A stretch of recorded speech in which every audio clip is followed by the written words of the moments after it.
interrupted me.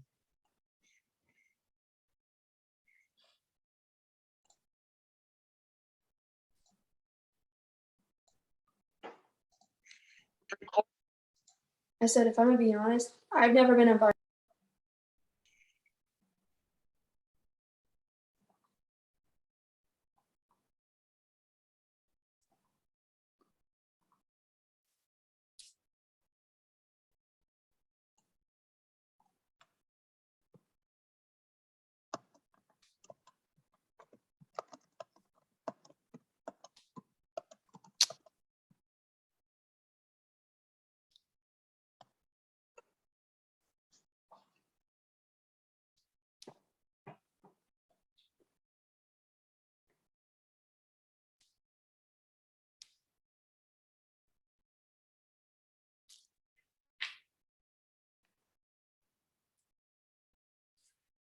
How have the sessions been going? They've been good?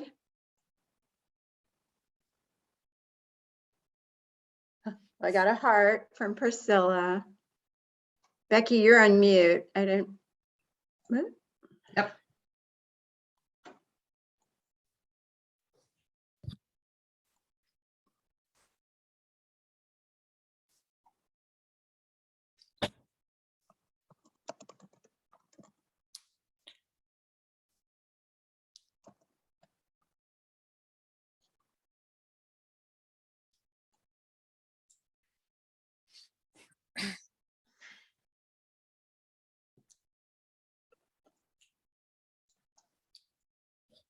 And do you need me to make you a co-host or anything?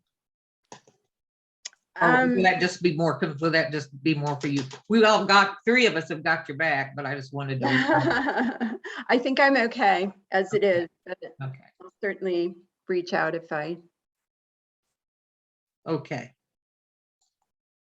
We'll give it about 2 more minutes and then we'll get started. Great.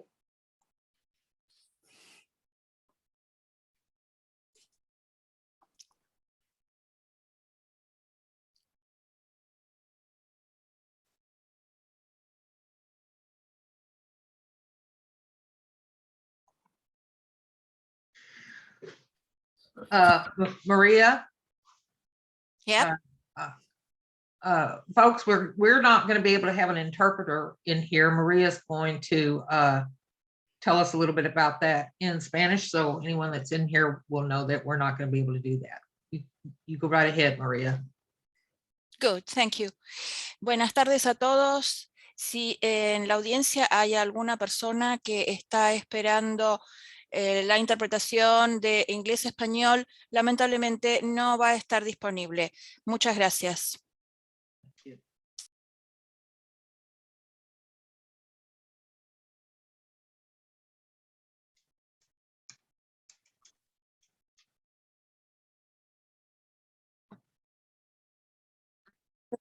Okay, I'm going to go ahead and introduce Ann Benson, and I'm going to let you tell them a little bit about yourself, and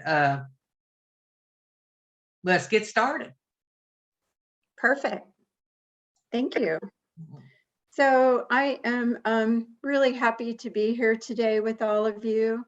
And my presentation's on self-care. How can I also take care of myself? A really important topic. So hopefully we can share these slides, okay? Let me tell you a little bit about myself. I grew up in Ohio and I currently live in Norman, Oklahoma. My husband, Hugh, and I have 2 adult sons, Thomas and Michael. I'm a MSW, a social worker, and I'm also a licensed architect. Going back and getting my MSW degree was kind of an encore career for me. I spent about 29 years in working as an architect in a firm here in Norman. I'm a board member with Norman Parents Helping Parents. I'm also on the advisory board for Parents Helping Parents, Inc., the umbrella organization. And I'm also employed at Partnership to End Addiction as a helpline specialist. And also I do parent peer coaching with Partnership to End Addiction. And I also am a facilitator for our online support community meeting at Partnership. So I do all that with Partnership, and then with Norman Parents Helping Parents, I'm instrumental in our meetings that take place with parents as well. So I have a lot of opportunities to interact with parents. So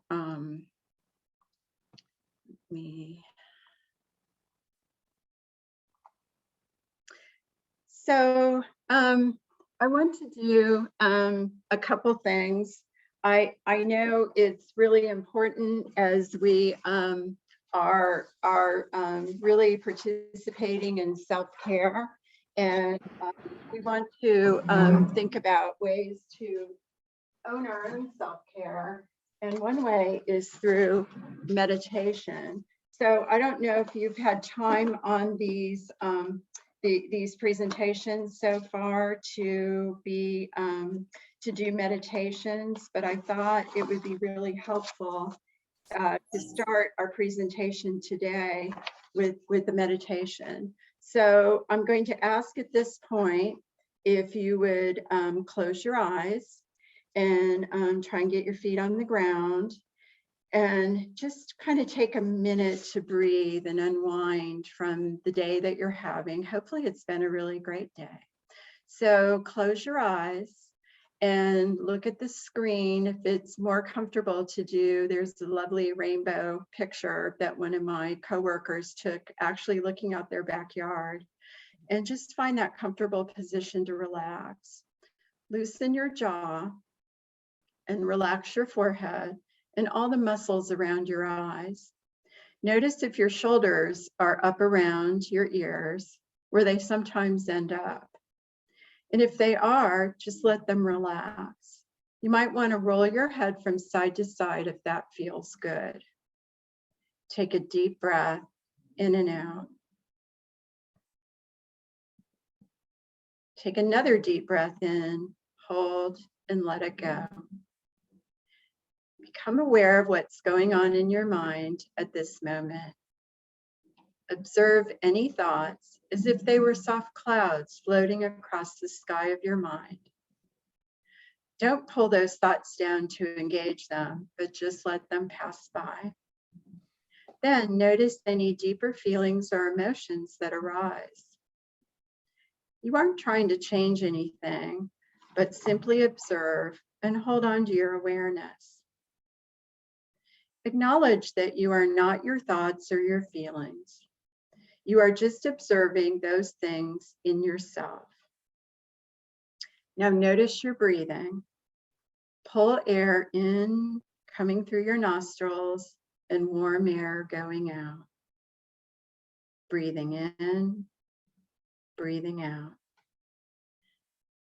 Gently notice if there's anywhere on your body that still feels tight or tense. And in your mind, just go to that place and gently release whatever is there. Just let it go. Take some last peaceful breaths in and out, and bring your awareness back to where you're sitting, in the room you are in your body, relaxed and restored. So I hope that helps.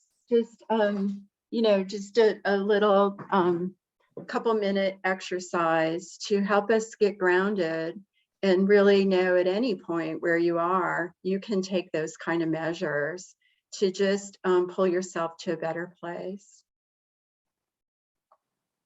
So wanted to go over some of the learning objectives in what we're going to talk about today.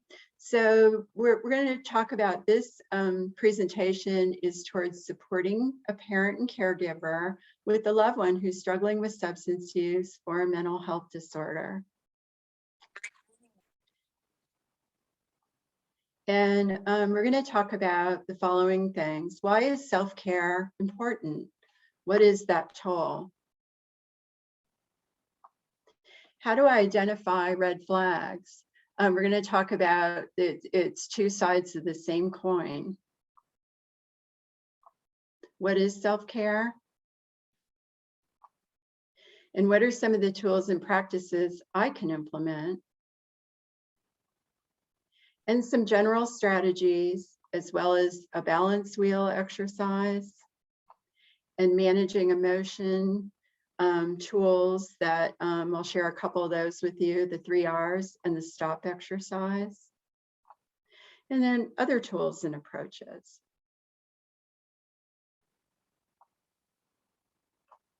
Whoops. My mouse is a little, it's got a trigger finger on it. So as an important starting point, we want to acknowledge, we're the parents and caregivers. We wear many roles in that. And our child, whether they're 12 or they're 49, you never age out of being your child's parent. So I know for a lot of us, we're like, why are we still dealing with some of these issues as an adult? But again, it's important to recognize no matter how old they are, they're always our children. So what is the toll if we're not taking care of ourselves? You may have heard some of the following messages. I can only be happy if my child goes to treatment. I need to focus on my other responsibilities first, and then me. I don't deserve time to myself. Being a responsible parent means putting myself last. And I'm only as happy as my least happy child. How many of you have heard that? That's a pretty common one. And I don't know if there's any other messages you have heard, but if you want to communicate anything in the chat, we want this to be as interactive as possible. So please feel free to share in the chat.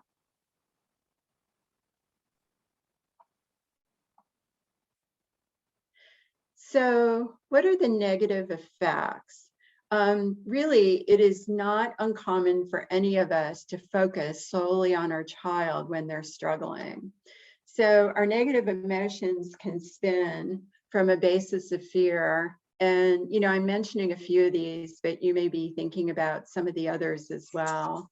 We feel guilt, we feel shame, we feel anger and resentment and worry. Priscilla's saying in the chat, I've heard being a special needs parent is a full-time job on top of your full-time job. So very true. So very true. Trying to juggle both those things at once and everything else is really overwhelming. So good point, Priscilla. So the resultant stress of all this going on when we're trying to balance everything will impact our body, our mind, our emotions, and behavior. I'm getting some feedback. I don't know if everybody is on there we go. Thank you. So here's a diagram that kind of shows, what are the different ways that stress manifests itself in our bodies, in our minds, in our emotions and behavior. And as I'm not going to read everything on this list, you can read it, but I'm sure all of us at some point can relate to some of these ways that stress has impacted us. So in the chat, you might want to share what out of that list are you finding that you're really struggling with?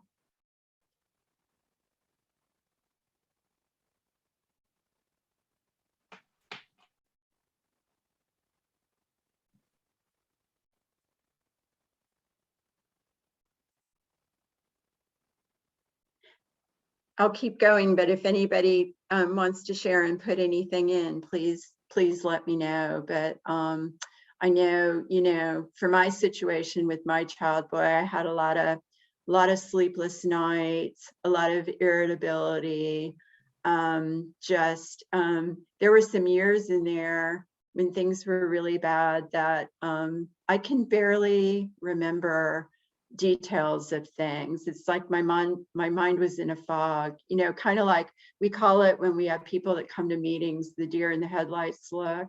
And I'm sure a lot of you can probably relate to some of that too.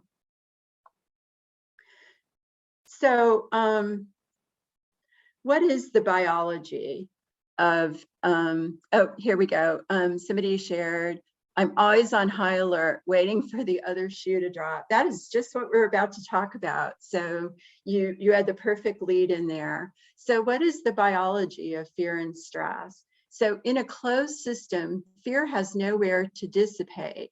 So it just begins to reverberate and traumatize us repeatedly. And we begin to absorb and normalize the stress. So I put this tiger over here because it is kind of like what it's like when we're in this situation. It's like there's a tiger like at the corner of the room, kind of sleeping, and we always have an eye on it, always waiting for it to pounce, always waiting for something to come up that puts us back in immediate danger.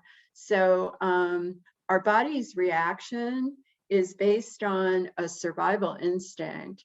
So when this happens and we're in this closed system of fear and stress, it is a life-threatening response. So our adrenaline's going short term, and our cortisol, which is more of a long-term stress hormone, is also released.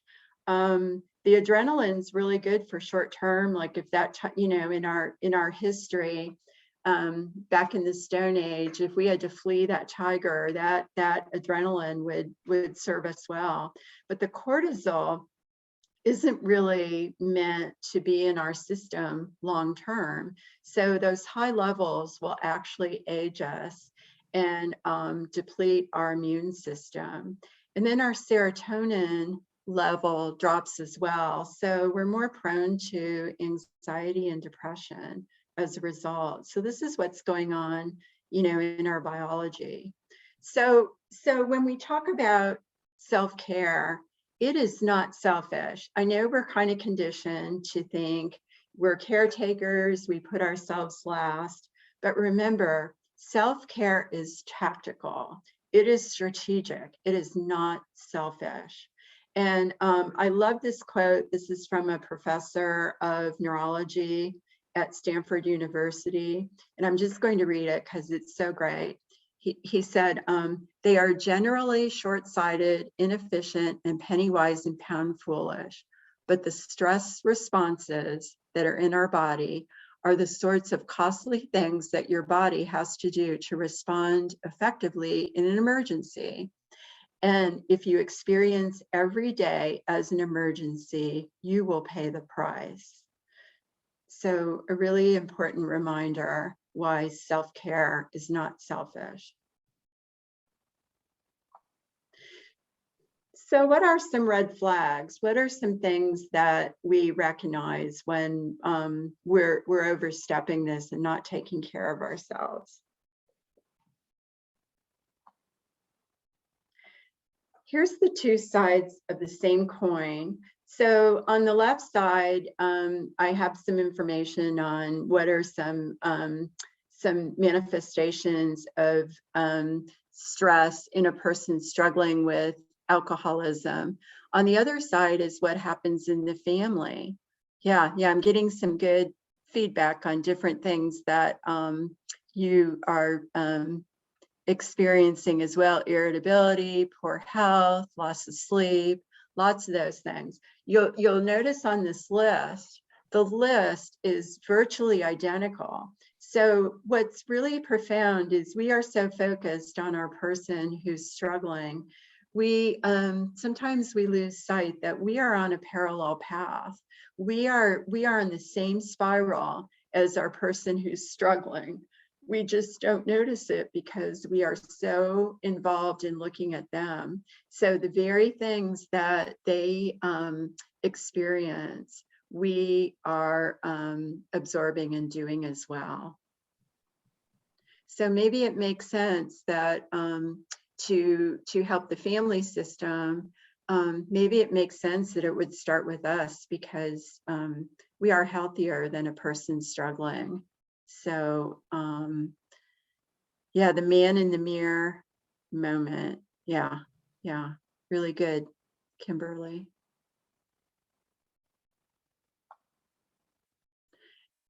So what is self-care? Here's some dimensions. It's no one definition, but self-care is caring about oneself,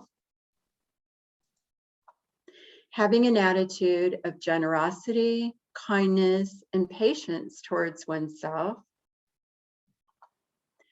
taking an active and proactive role in one's own overall health and wellness.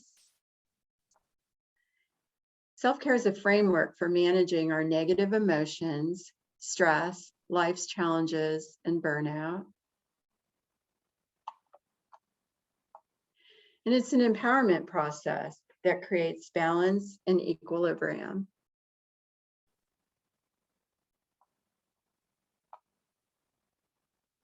So what are the benefits of when we practice self-care? Supports our physical, mental, emotional, and spiritual well-being. Builds resources to deal with life. Gives us permission to practice self-compassion at times that we feel vulnerable and exposed. And how important is that? We're trying to be caretakers for others that feel the judgment of the world, and we're trying to practice compassion for them. And we need to turn it back on ourselves as well. Hi, Ruthie. Thank you. Thank you. Have a good day. You too.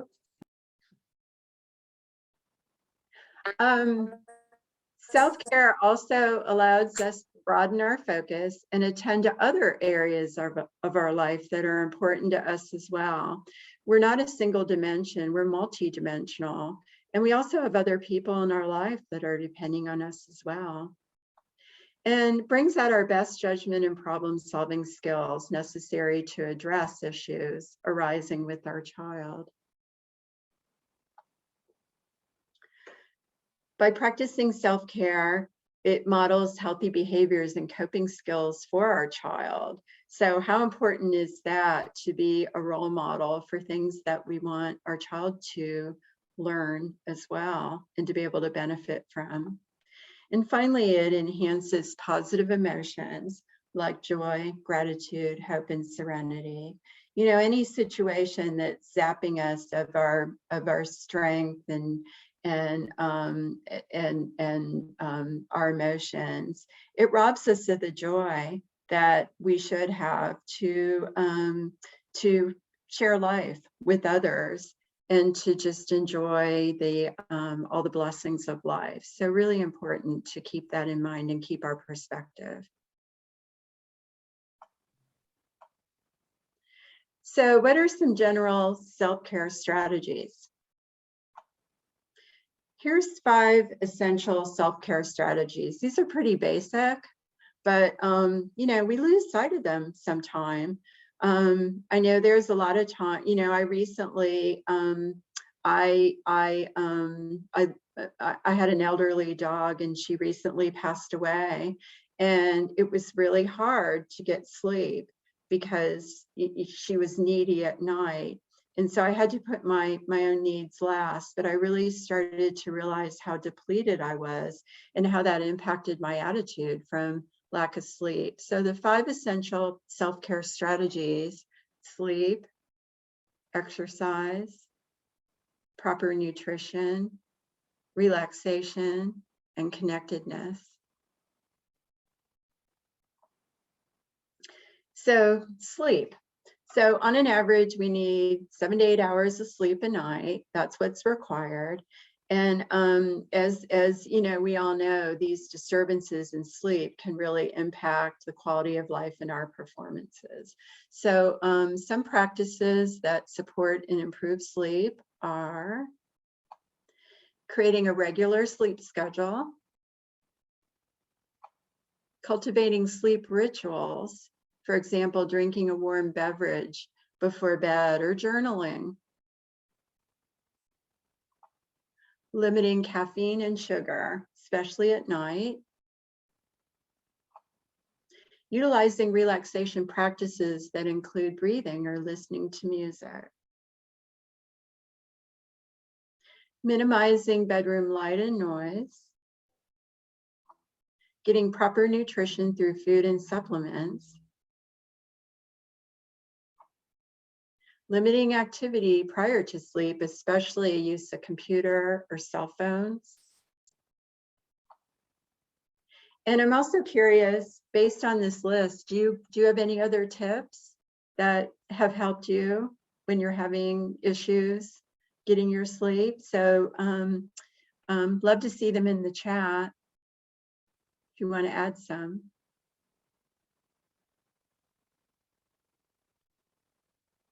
And while you're writing, I guess for me, one thing I've learned that works when I would get up in the middle of the night and my dog would need attention and then I'd be wide awake, having a book by my bed and reading for me was the thing that worked. So I just got in a ritual of knowing I was going to need to have that book there, and that helped me. So Michelle says a constant winding down routine. Yeah. To have something consistent that you do, that you're not all revved up right before you try and get some sleep. Super important. Thanks, Michelle.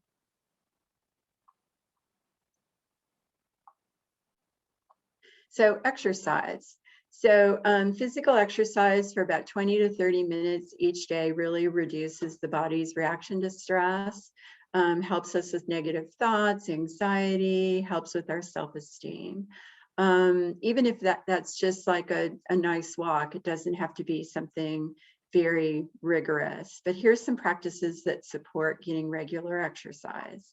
Going to the gym or taking a fitness class, taking up yoga or Tai Chi, walking or hiking, taking a dance class, something that's fun, gets us out of our seriousness, biking or swimming, weight or strength training, martial arts, that'll get some good aggression out of us. Gardening, a lot of people love to garden. It's very therapeutic to just pull up weeds and to nurture plants. What about you? Do you have any other tips you can put in chat? I always thought it would be, I haven't done this, but I always thought it'd be fun to take tap dancing. I just think that would be really great to get some good physical exercise and kind of that active pounding the floor seems like that would help me kind of get some stress out of my system. So lots of ways. Everybody figures what's best for them.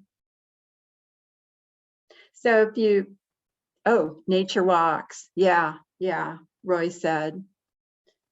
Really, really a great way to just get in nature, breathe some fresh air, just kind of wind down and get a different pace. And Candace says playing a sport. Yeah. Finding a sport that we really like.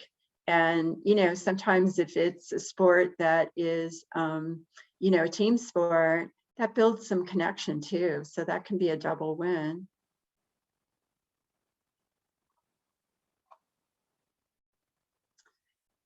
Proper nutrition. So we can't function without sustenance. So, another component of self-care is investing in our good nutrition. So some practices, eating a healthy eating plan that's right for you, replacing fast food with whole foods and grains. My husband and I, we just a while back just committed that we were going to stop with eating the fast food. And at first I thought it was going to be really hard, but over time we just kind of adapted. So, you know, in general, that's a little thing, but it feels like it's made a big difference. Becoming aware of food sensitivities, gluten, dairy, soy, you know, a lot of times when we're feeling really off balance, it's actually a food sensitivity. So getting in touch with that. Eating plenty of fruits and vegetables, drinking plenty of water. This is saying 8 glasses a day. I don't know how many of us actually do that, but important to have lots of good hydration. Not skipping meals. Really hard to do when we're busy, especially like we said earlier, some of us are managing, you know, full-time special needs, caretaking and trying to do jobs. Hard not to skip meals. And if there's anything you want to put in the chat with nutrition, we'd love to hear your ideas of what you do.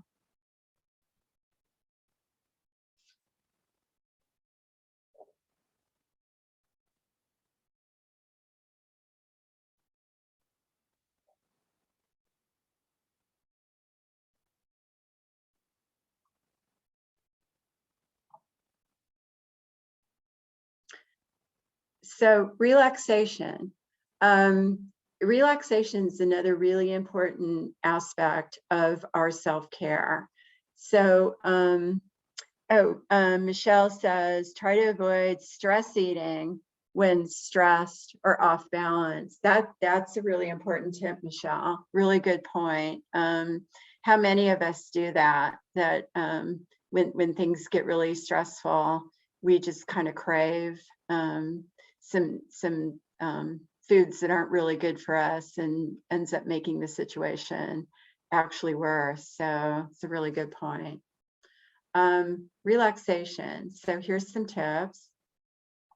Spending time in nature. We already, that one was already mentioned, but so important.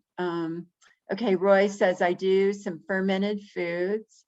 Then you benefit twice. The stress reduction of making it and the benefit of eating and drinking it. Oh, I love that. I love that. Yeah. Yeah. The actual action of creating it and doing it. Really good point.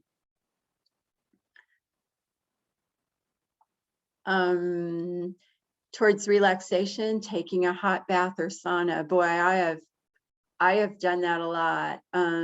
When I'm feeling really tense, I just get in that bathtub and just have some downtime that way. And sometimes I think it clears my head too. I always tell my husband I have my best thoughts when I come out of the bathtub because it's just something about that it clears you a little bit from a tense day. Breathing exercises. Really important to regulate our breath. We did a little bit of that with our meditation on the front end, you know, just kind of slowing our pace. It slows the heart rate. It really, really great to do. And, you know, there's little tools we can use to power down. Meditation and mindfulness, yoga, gets the body moving and the mind too. Reading. You know, a great way to kind of escape from some of the things that weigh heavy on our mind when we have a good book or listen to an audiobook. Journaling, another way to just kind of get it out. I was communicating with somebody on the helpline this morning who was communicating with us at 4 a.m. And she's like, I just need to, you know, this just helps me to write. I know you guys aren't there right now, but just helps to write this out. So she's getting in touch with what's helping her and working for her. Any kind of creativity, listening to music, really great way to relax and just get in a different mindset. And don't know if there's any tips you guys can share in the chat of what you do to relax. Oh, adult coloring books. I love that. That's a great one, Kiana. Yeah, those are amazing. Yeah.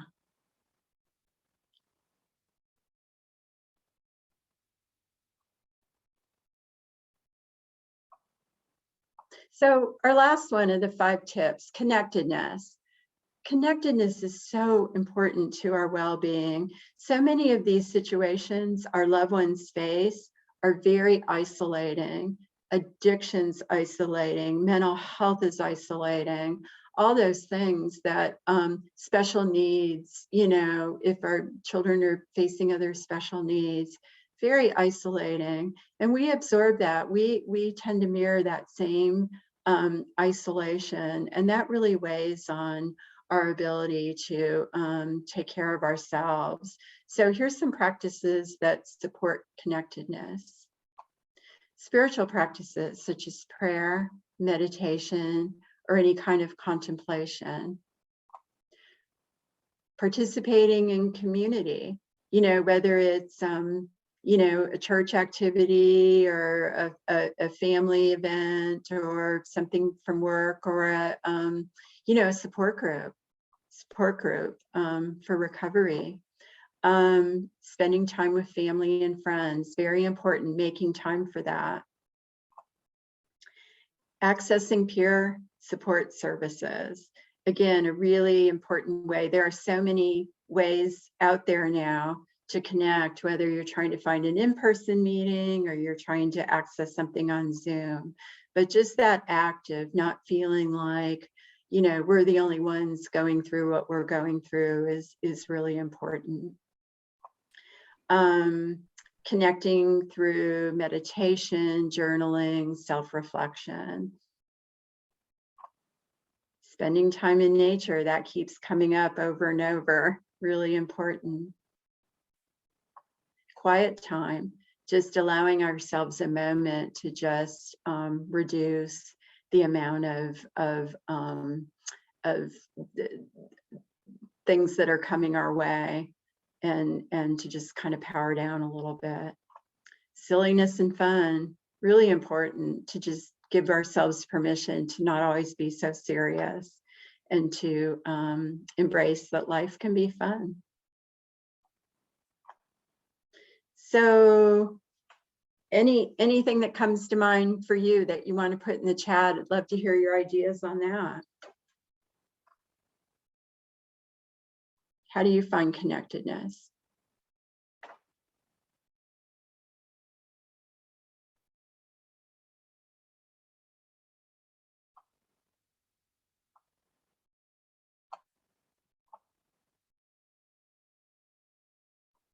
Game night with friends. That's great. That's great. Yeah. Just to have a routine and to have a focus that isn't about our problems or anything, to just kind of keep it light. Really important. It's a great suggestion, Roy. So going to share a couple specific strategies. And this one's one for life balance. So I don't know how many of you have seen this exercise, but you know, you can draw your own diagram and do this, but this is the life balance wheel exercise. So basically what it asks you to do is select 8 aspects of life that are important to you. And those are really going to be different for everybody. But think about you know, what your values are, what is really important to you. And along the perimeter of this wheel, you're going to list each of these, and then really start to think about the time, the energy, the focus you are actually putting into these right now.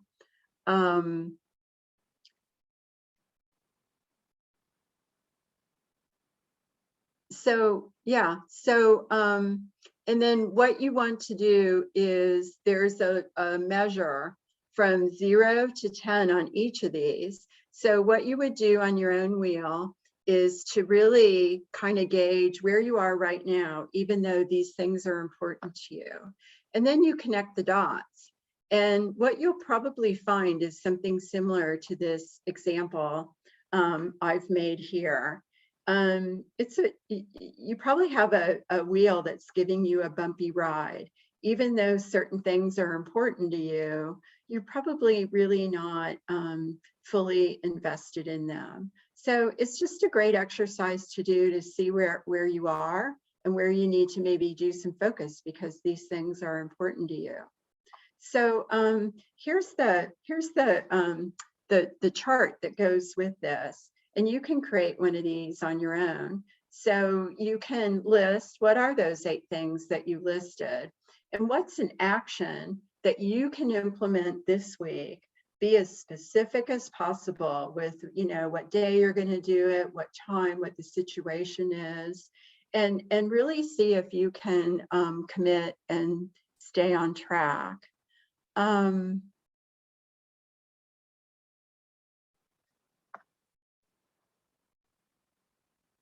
then ask yourself the following questions.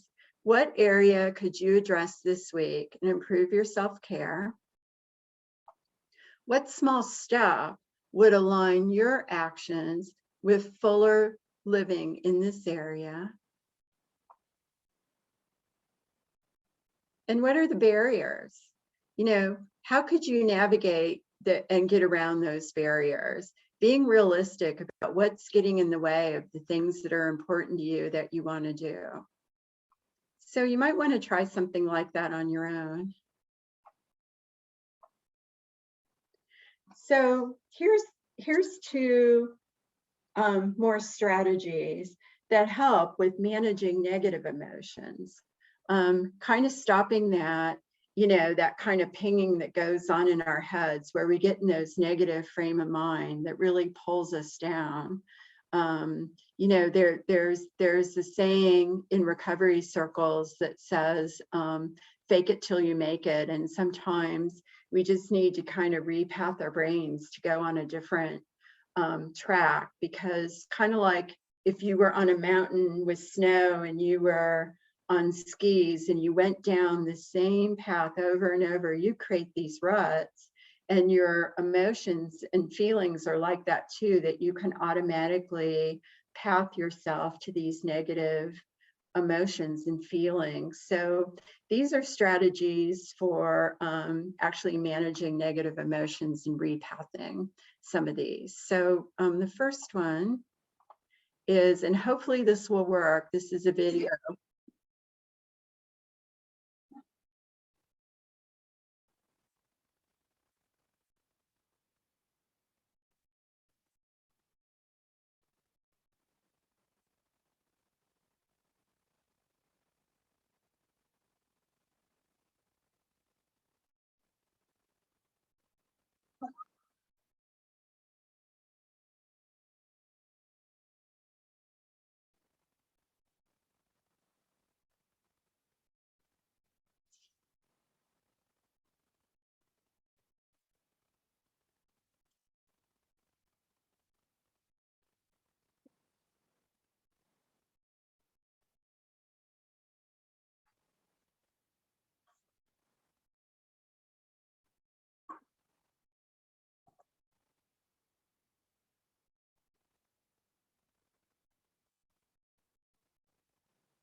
I'm getting some feedback.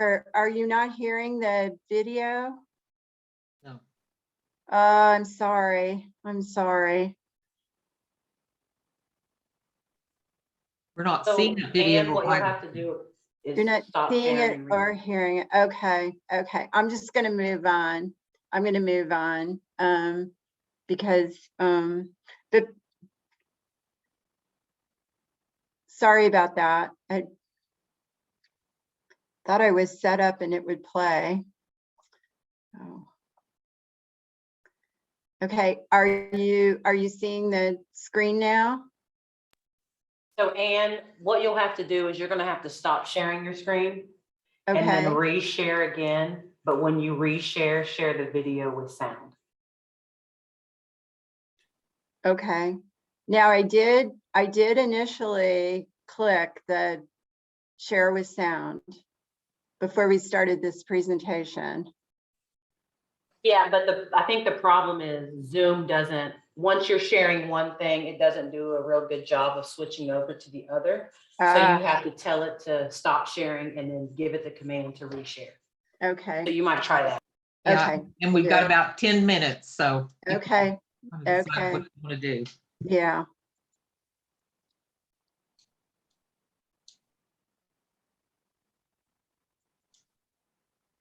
Okay, can you see the screen?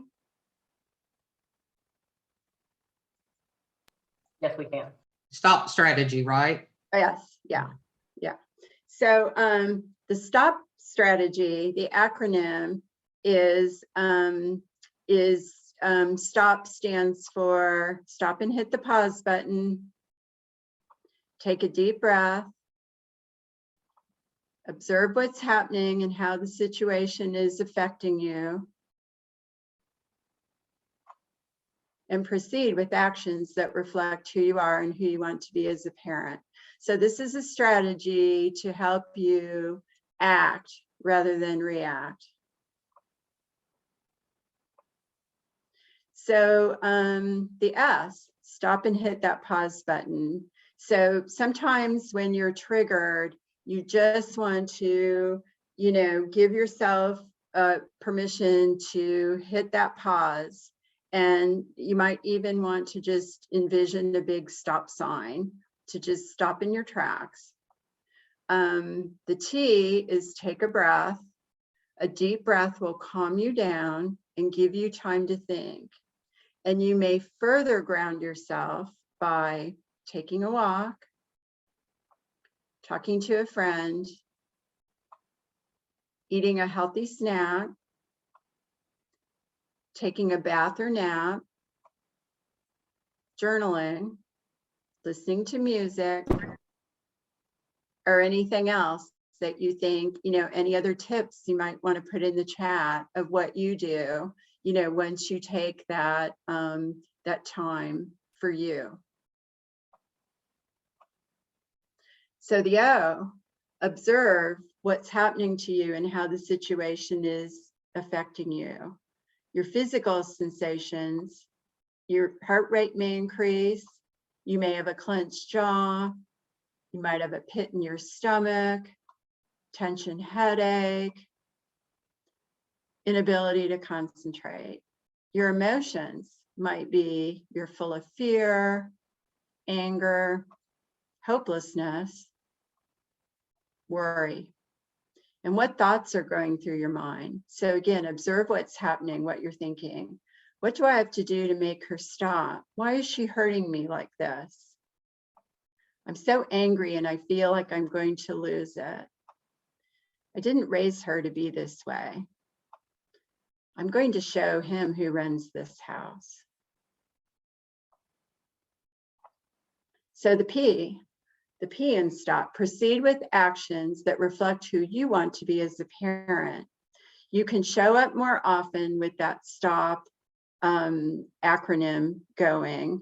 So think about what's the best response under the circumstances. Considerations like, can I try and pull myself up in my child's, can I try and put myself in my child's shoes? Can I listen to what my child has to say? What tone of voice and choice of words do I want to use? Is now a good time to have a discussion or take some action? And if I choose to impose a consequence, is it reasonable and can I follow through on it? So again, it's aligning your actions with who you want to be. And the last part of this is practice, practice, practice.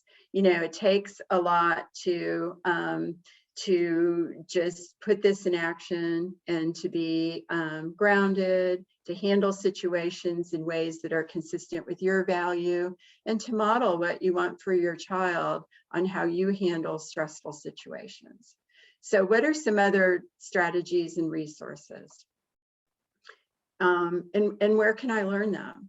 So at this point, I want to tell you about a couple of resources. One is Partnership to End Addiction. So this website, the drugfree.org website, has a lot of great information and tips and strategies for how to get support if your loved one is struggling with addiction.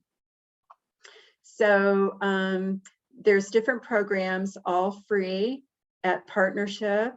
One is a helpline that has bilingual support that person can call and talk to a helpline specialist. Another is the articles and ebooks. One is a Help and Hope by Text message program where you can program in what are the specifics of your situation, and you will get texts with supportive and evidence-based information.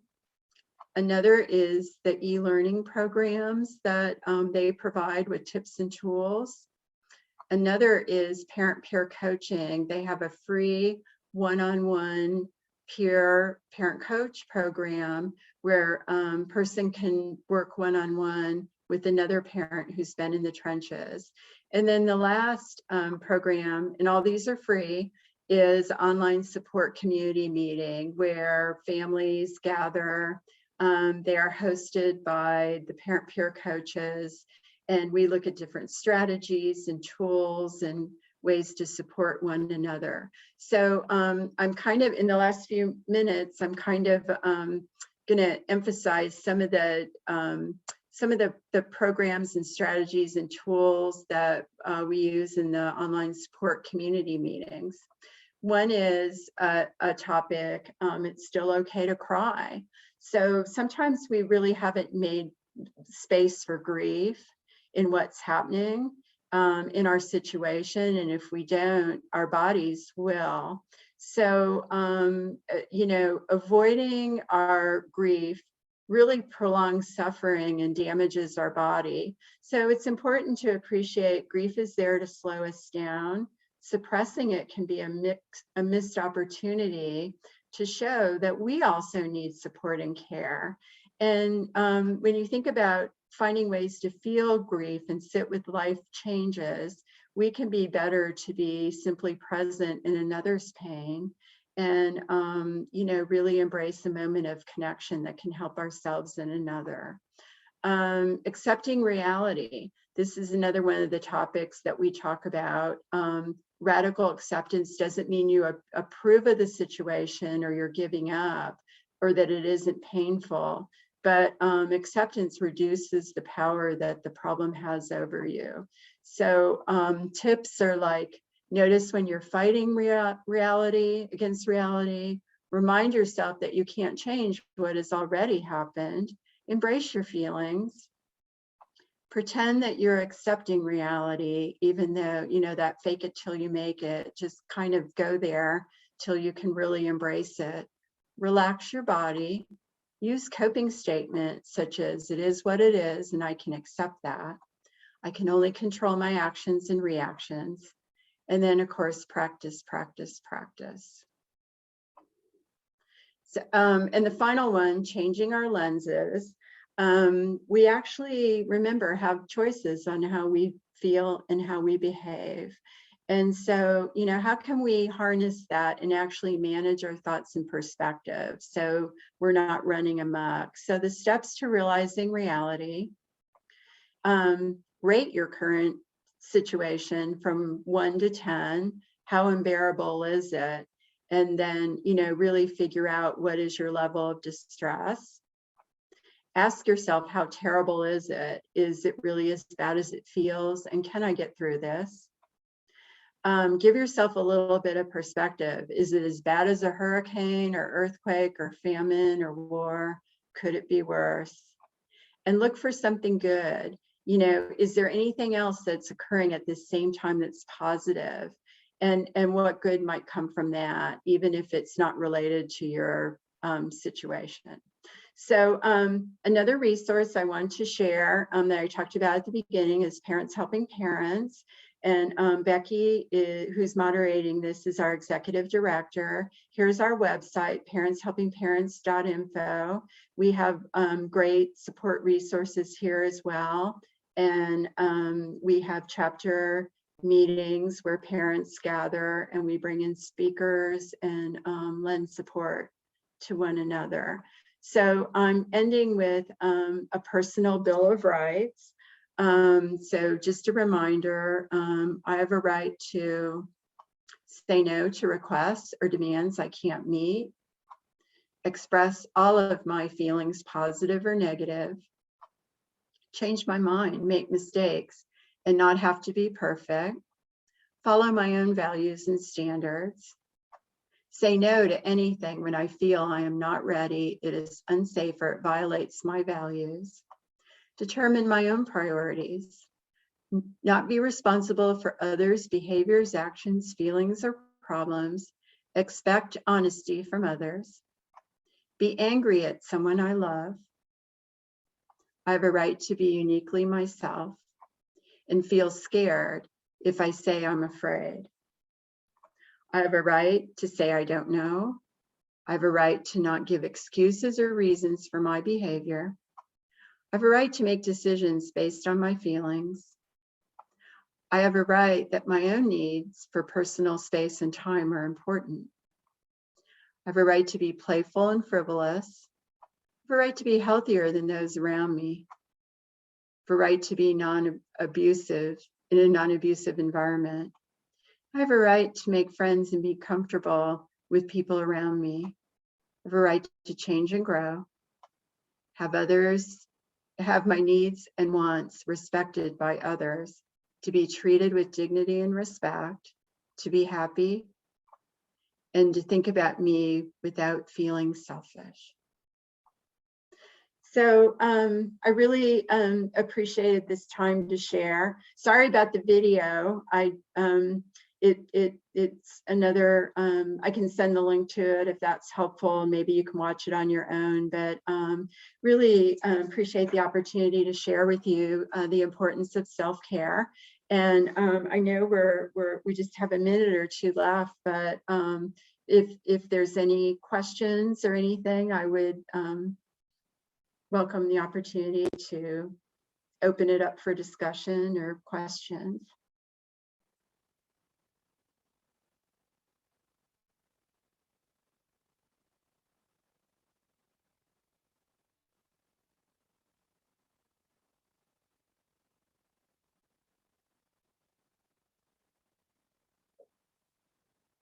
Yeah, it is, as Priscilla said, and thank you, Priscilla.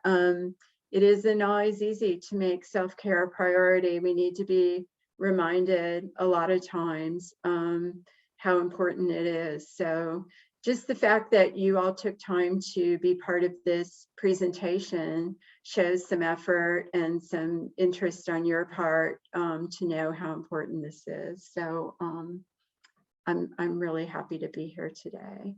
And I hope to see you at maybe one of our Parents Helping Parents meetings, or maybe on the online support community through partnership. But there's lots of resources and help out there. So Becky, you have your hand raised. Oh, you're on mute. I guess I do, but now I don't. Good. Yeah, you got lots of chat. You catching the chat? I am.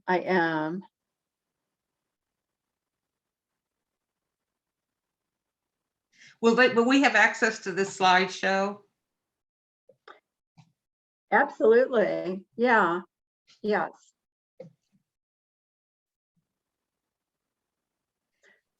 Thanks again. Yeah, if there's no other questions, Ann, can you give me a call at 405-550-7326, and I can find Ann for you in about 2 seconds if you have any questions. I guess that we'll let everybody go. Thanks so much for coming. We appreciate all these so much and what you do in your communities. Thanks so much. Take care.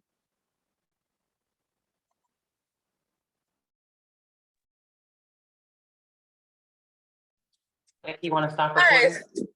Sorry, I had a question real quick. Oh, go ahead. I think we lost Ann. Sorry. No, you're fine. I was just picking up my son, so I couldn't get on the chat. I had a question real quick because I have everything that you guys were talking about. I do have a brother-in-law that right now is going through a very hard time with addiction with alcohol. And I just wanted to see if you guys had any advice, more for my mother-in-law, for her, definitely targeting this. She's definitely blaming herself a lot, trying to definitely justify, I feel like, and then if there's any resources out there for also her, to kind of walk this path that she's going through. There certainly is, and a good one would be Parents Helping Parents, because then she can talk to other people that are going through what she's going to. There's a lot of peer-to-peer support on that. And like Ann said, she can also talk to the Partnership to End Addiction, and they do have that coaching, and they just they'll immediately deal with the problem there, and then they'll try to start working with the family and the individuals that. Do they have it in, I know I saw her that, do they have that in Spanish though? By any chance, like all the information, like access, because she's only Spanish speaking. That's why I wanted to ask. Yes, if you go to their website, Partnership to End Drug, which I think drugfree.org. Yes, Okay. their things are in Spanish, and they have Spanish people who speak Spanish who can talk to them too. Sorry. You took me by surprise. I just texted Ann. I said, wait, somebody came back with a question. No, sorry. Yeah, I was picking my son up, and before I could park to chat, everybody left. I was like, so I just definitely wanted to ask before you guys got away. Yeah, because it's been really hard on our family, and I mean, this is things that's been going on for years. And sometimes he's really good, and then he relapses, and we're going through a really hard relapse right now, but she's definitely, he's older now, so it's harder because he's an adult, he's almost 30. Yeah, it's very hard. Yeah, it's very hard. So she's taking it. She has lupus and she just got COVID, so she has a lot of health problems, but mentally she's going through really hard. But I've tried to look for help, but a lot of the issues that we run into is that they're not Spanish speaking, or it's very hard for me to find any Spanish speaking help. So well, yeah, and you're so wise to have her get that help, because right, families are they're the last ones to realize what it's doing to the family, definitely, and the young people that are around, and all the people that struggle when that loved one is struggling. So I'm glad you're trying to help with that. And I am definitely. Yeah. If you can on our website, helpingparents.info, you can find numbers for each of our chapters. Ann's at the Normal chapter. Ann's husband answers the phone. And so that's some folks you can talk to, and then definitely, and we don't have a Spanish speaker, but they certainly do it, drugfree.org. Drugfree.org. All right, I'll definitely look in those websites though. Thank you so much. I appreciate all of that. Thank you. Thanks for coming. Bye. Bye-bye.